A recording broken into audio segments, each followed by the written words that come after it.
Kalau PDIP melihatnya ini mungkinkah dilakukan, jikalau mungkin apa sebenarnya yang harus diprioritaskan? Pertama statement Pak Prabowo itu patut kita apresiasi. Ada yang cukup kuat dari yang bersangkutan untuk agar pemerintahannya berjalan bersih dan bawahan-bawahannya Menteri di kabinetnya juga sudah diwanti-wanti untuk tidak melakukan korupsi.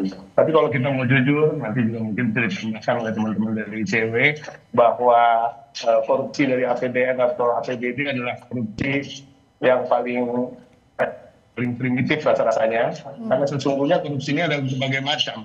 Yang saya bisa sampaikan memang dari APBD maupun APBN. Yang kedua bisa juga ada konflik of interest. Diharapkan juga menteri-menteri yang nanti menjabat tidak menduduki jabatan-jabatan di mana kebijakan-kebijakan dari jabatan mereka itu bisa mempengaruhi keuntungan bagi mereka yang tidak memiliki usaha di bidang yang sama.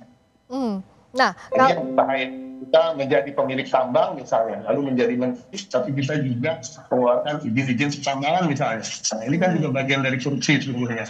Tapi juga yang ketiga, bahkan ini lebih tidak kentara di korupsi kebijakan. Jadi menggunakan kebijakan yang kemudian menguntungkan korporasi, tapi tanpa diketahui menteri yang bersangkutan misalnya sangat korupsi tersebut melalui perusahaan offshore. Nah, ini kan sebenarnya banyak sekali cara-cara untuk korup ya.